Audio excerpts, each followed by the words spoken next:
बिस्मिल्लाहिर्रहमानिर्रहीम अल्लाहुम्मा सल्ली अला मुहम्मद वअला आलि मोहम्मद। नाज़रीन, आप देख रहे हैं लीड न्यूज़ और मैं हूं आपका होस्ट राव उमर दराज। नाज़रीन, कोई भी कौम जो है उसकी शान और उसकी इज़्ज़त जो है उसकी ज़ुबान होती है, और आज तक उन्हीं कौमों ने तरक्की की है जिन्होंने अपनी ज़ुबान को अहमियत दी है, उसके साथ जुड़े रहे हैं। तो आज का प्रोग्राम करने का मकसद भी यही है हमारा। और आज जो शख्सियत हमारे साथ मौजूद हैं, ये तहरीक निफ़ाज़ उर्दू पाकिस्तान के सदर हैं, अताउर रहमान चौहान साहब। अस्सलाम वालेकुम सर। वालेकुम। अच्छा सर, सबसे पहले तो ये बताएं मुझे कि कौमी ज़ुबान के निफाज की जदोजहद की ज़रूरत जो है वो आपने क्यों महसूस की? मैं सबसे पहले तो लीड न्यूज़ का शुक्रगुज़ार हूँ कि उन्होंने मुझे इस प्रोग्राम में अपना मौक़िफ़ रखने का मौका दिया। जदोजहद की ज़रूरत इसलिए महसूस हुई कि हमारे दस्तूर में पाकिस्तान बनते ही तय हो गया था कि हमारी कौमी ज़बान उर्दू होगी। ये सरकारी भी होगी, ये दफ्तरी भी होगी। मोहतरम कायद-ए-आज़म रहमतुल्लाह अलैह ने 1948 में ढाका यूनिवर्सिटी में बहुत वाज़ेह अल्फाज में कहा था कि पाकिस्तान की सरकारी ज़बान उर्दू और सिर्फ़ उर्दू होगी। बल्कि उन्होंने ये भी कह दिया था कि अगर आपको कोई इसके अलावा बात कहता है तो वो पाकिस्तान का दुश्मन है।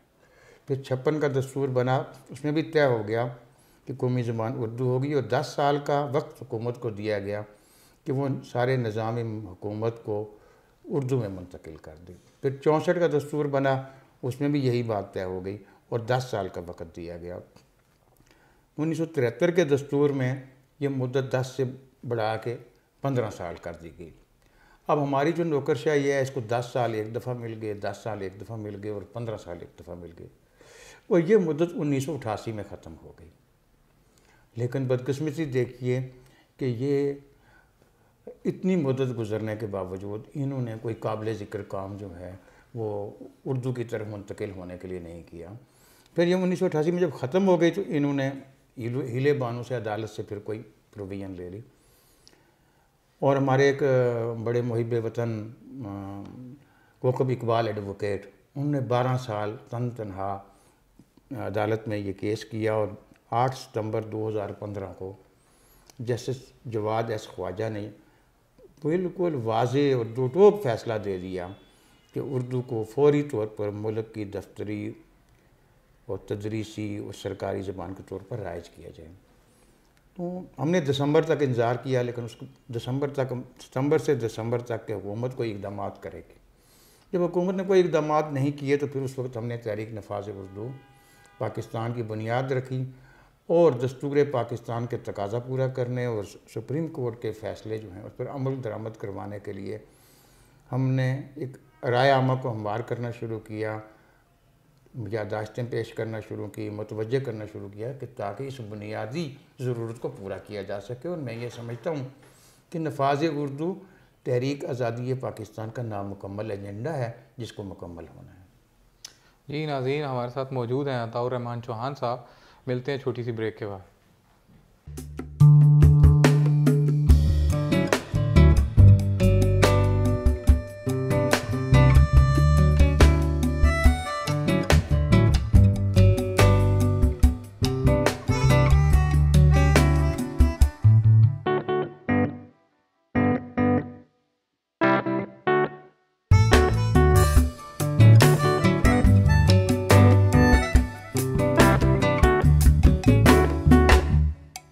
जी वेलकम बैक नाजरीन। अच्छा सर, ये बताइएगा कि इस मुल्क की तारीख में पहली दफ़ा ये हुआ है कि एक प्राइम मिनिस्टर ने और एक सदर ने जो है वो उर्दू में हल्फ उठाया है, और काबीना भी जो है तकरीबन उसने सारी उर्दू में हल्फ उठाया है। तो आप क्या समझते हैं कि ये हुकूमत जो है कितना काम करेगी उर्दू ज़ुबान के नफाज के लिए? हमारी तवक्को तो ये थी कि इमरान खान साहब अपनी तब्दीली का आगाज़ निफ़ाज़ उर्दू से करेंगे। उन्होंने बाकायदा इसका ऐलान तो नहीं किया, लेकिन ख़ुद उन्होंने अपना हल्फ जो है वज़ारत उज़्मा का उर्दू में लिए हैं। हमारे सदर ममलिकत का हल्फ भी पहली दफ़ा उर्दू में हुआ है, और काबीना के अरकान का हल्फ भी उर्दू में हुआ है। और ख़ुद इमरान खान साहब जो हैं बतौर वज़ीर आज़म कौमी लिबास में ही, यानी मुल्क के अंदर भी कौम की नुमाइंदगी करते हैं और मुल्क से बाहर भी वो कौमी लिबास को ही इख्तियार करते हैं। मुझे ये लगता है कि ये जो हमारी ब्यूरोक्रेसी है, ये कैबिनेट सेक्रेटरी का काम था कि ये जो एक काम एक मुद्दत से जो है पेंडिंग में पड़ा हुआ था नफाज उर्दू का, वो वज़ीर आज़म साहब को पेश करते और उसकी मंजूरी हासिल कर लेते।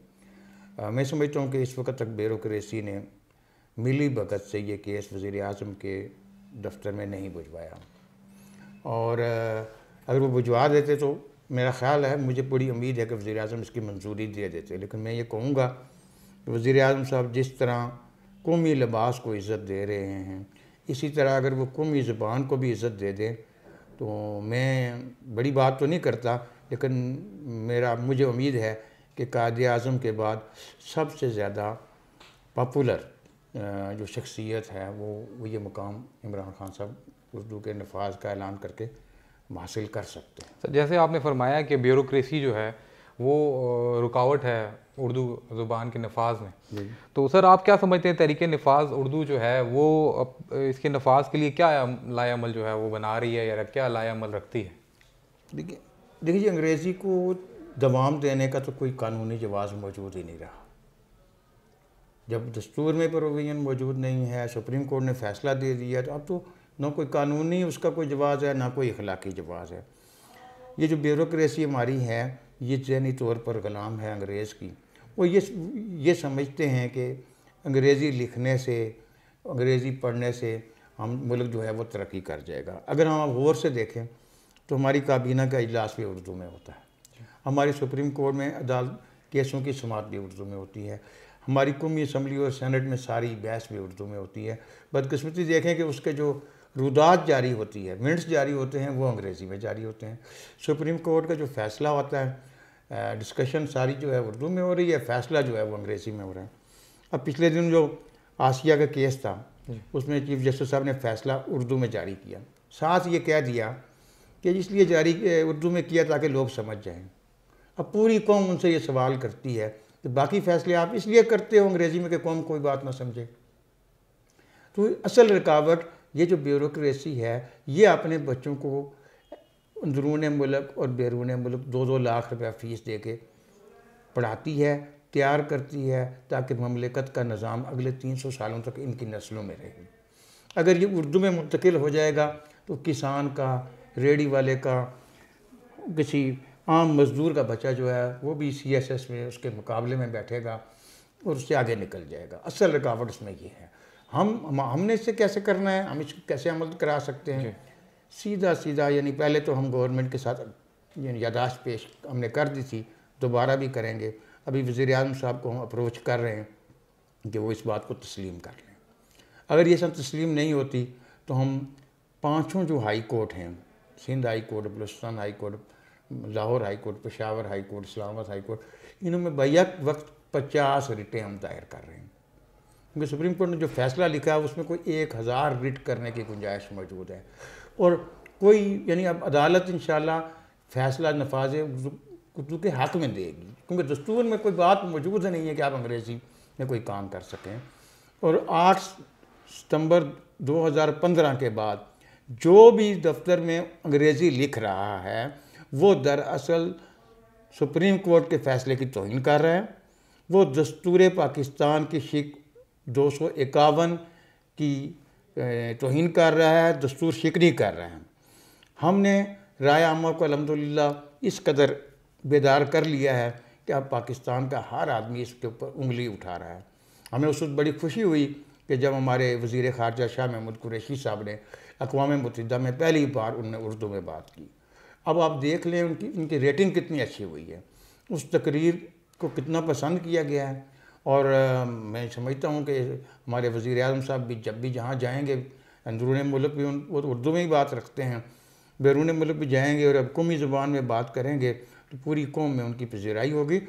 तो हम अदालत का रास्ता भी इख्तियार कर रहे हैं, हम राय आमा को हमवार करके अवामी जो प्रेशर है वो भी बिल्ड कर रहे हैं। और मैं ये उम्मीद रखता हूँ कि अदालत में जाने के बाद 4 से 6 महीने के अंदर ये फ़ैसला जो है वो नफाज उर्दू का आ जाएगा और इंशाल्लाह हम उर्दू नाफज करवाने में कामयाब हो जाएंगे इंशाल्लाह। जी नाज़रीन, मिलते हैं छोटी सी ब्रेक के बाद।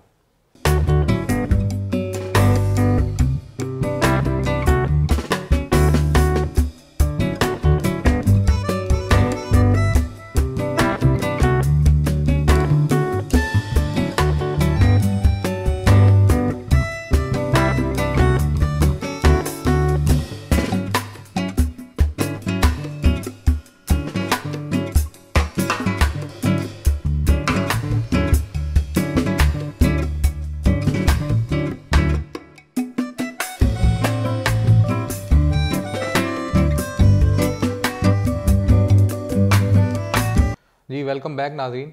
अच्छा सर, मुझे ये बताएं कि अगर पाकिस्तान में उर्दू ज़ुबान जो है वो नाफिज हो जाती है तो उससे क्या क्या फ़ायदे यानी कि हम लोग हासिल कर सकते हैं, और आप क्या समझते हैं कि आप कौम से क्या तवक्कुआत रखते हैं उर्दू ज़ुबान के हवाले से?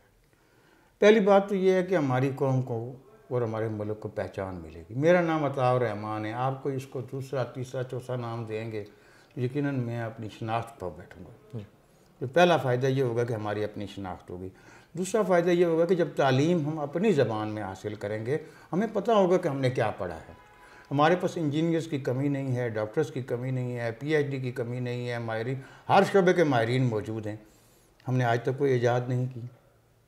हमारे यहाँ कोई कायद आज़म पैदा नहीं हो रहा, कोई अल्लामा इकबाल पैदा नहीं हो रहा, कोई मुफक्कर पैदा नहीं हो रहा, कोई मुदब्बर पैदा नहीं हो रहा। उसकी बुनियादी वजह यह है कि रटा लगा के हम लोग डिग्रियाँ तो ले लेते हैं, जो इसको इल्म कहते हैं, जिसको हिकमत कहते हैं, जिसको फ़हम कहते हैं, वो हमारे यहाँ नहीं है। छोटे मुल्क इसराइल को देख रहे, इब्रानी ज़बान को तो दुनिया में जानता कोई नहीं है। उर्दू तो अब अक़वाम मुत्तहिदा के सर्वे के मुताबिक दुनिया की तीसरी बड़ी ज़बान है।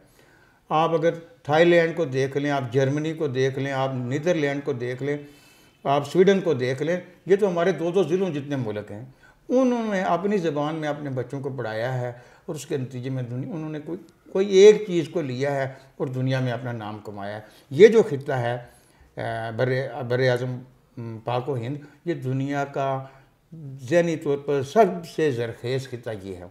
यूरोप इस वक्त यहाँ से लोगों को इंपोर्ट करके वहाँ ले जा रहा है। अपनी इंतज़ामी सलाहियत की बुनियाद पर हमारे दिमाग को इस्तेमाल करके वो मुल्क तरक्की कर रहे हैं। अगर हम अपनी ज़बान में पढ़ लेंगे, हमारी बच्चे पढ़ लेंगे और इल्म हासिल कर लेंगे, हम इस मुल्क को दुनिया के चौथे पाँचवें नंबर के ऊपर ले जा सकते हैं, तरक्की के एतबार से ले जा सकते हैं। अभी देखिए, जिस दिन अंग्रेज़ी इस मुल्क में मुसल्लत की गई, उस वक़्त बर्रे सगीर का जो शरह ख़वानगी थी वो 93% थी, 1800 कुछ में। आप तसव्वुर करें, उस वक़्त इस खित्ते का GDP में शेयर 23% था। जिस दिन अंग्रेज़ यहाँ से गए हैं, उन्होंने एक हुक्म से हमें जाहिल बना दिया। 94% शरह ख़वानगी वाले मुल्क अंग्रेज़ी नाफिज हुआ तो एकदम वो जाहिल हो गए। जिस दिन वो गए हैं तो उस दिन शरह ख़वानगी 17% था। कितना जुल्म इस ज़बान के ज़रिए हमारे साथ हुआ है। 23% GDP में हमारा हिस्सा था, 3% यूरोप का हिस्सा था। जिस दिन वो गए हैं 23% यूरोप का था, 3% हमारा था। ये ज़बान एक गैर मुल्की ज़बान ही नहीं है, ये हमारे उस दुश्मन की ज़बान है जिसने हमारे आज़ादी को सलब किया है, हमारे आबा व अजदाद को ज़लील किया है और हमें एक तरक्की याफ्ता कौम से एक पसमानदा तरीन कौम तक लेके गई है। हमें अंग्रेज़ी को एज ए ज़बान तो इख्तियार करने में कोई हर्ज नहीं है, लेकिन इसको अपनी ज़बान बनाना, इसको जबरन मेरे बच्चे क्यों अंग्रेज़ी में पढ़ें, क्या मैं पैसे दे के पढ़ाता हूँ, और दूसरी जो ज़बान मुझे समझ नहीं आती, जो ज़बान मेरी घरवाली को समझ नहीं आती, मैं वो किताब कैसे पढ़ाऊँगा? मैं वो ज़बान में क्यों ना पढ़ाऊँ कि जो उनकी मादरी ज़बान है, जिसमें वो सोचते हैं, जिसमें वो ख्वाब देखते हैं, और उसी में वो तरक्की कर सकेंगे। पाकिस्तान का नाम मिलेगा, पाकिस्तान दुनिया के तरक्की याफ्ता ममालिक में शामिल होगा। और मैं वसूफ़ से कहता हूँ कि नफाज़ उर्दू के 10 साल के बाद पूरा पाकिस्तान, यानी दुनिया के जो 5 एक बड़े मुल्क हैं ना, उनके करीब करीब हम पहुँच जाएंगे इंशाअल्लाह। और तवक्को में ये रखता हूँ, कौम से ये दरख्वास्त करता हूँ कि अपनी पहचान के लिए, अपनी नस्लों की बका के लिए खड़े हो जाएं। अपने नाम, मेरे पर एक और नाम यहाँ चस्पा किया गया है, पेस्ट करना ज़्यादा लोग समझते हैं, वो पेस्ट कर दिया गया है, उसको हटा के पाकिस्तान का असल नाम उर्दू जो कायद आज़म रहमतुल्लाह अलैह हमारे रख गए थे, मैं चाहूँगा कि पाकिस्तान के सब अवाम और बिलखुसूस नौजवान इस काम के लिए उठें। और अवामी हुकूमत है, अवाम की ज़बान में हम वज़ीर आज़म से कहेंगे और इंशाअल्लाह वो हमारी बात को मान जाएंगे, क्योंकि जब तक बच्चा रोता नहीं है तो उसकी माँ भी उसको दूध नहीं देती। कौम जिस दिन मुतालबा पुरज़ोर तरीके से करेगी, मैं समझता हूँ कि हमारी हुकूमत जो है वो हमारा मुतालबा मान लेगी और हम तरक्की की राह पे चल जाएंगे। तो मैं आपको बहुत शुक्रिया अदा करता हूँ कि आपने मुझे मौका दिया है बात करने का। जी, तो नाज़रीन ये थे हमारे साथ अताउर रहमान चौहान साहब, जो कि सदर हैं तहरीक नफ़ाज़ उर्दू पाकिस्तान के, और बिल्कुल वो सही फरमा रहे थे कि इस मसले के ऊपर, अपनी मादरी ज़ुबान के ऊपर भी हमें जागने की ज़रूरत है। और जिस दिन ये कौम अपनी ज़ुबान के लिए उठ खड़ी हुई तो इंशाअल्लाह वो दिन दूर नहीं जब हम लोग तरक्की भी करेंगे और दुनिया के सफ़े अव्वल ममालिक में शामिल भी होंगे। बहुत बहुत शुक्रिया नाज़रीन लीड न्यूज़ के साथ रहने के लिए। फिर इंशाअल्लाह नेक्स्ट किसी प्रोग्राम में आपके साथ मुलाकात होगी। तब तक के लिए अपने अपने प्यारों का ख्याल रखिएगा। पाकिस्तान जिंदाबाद।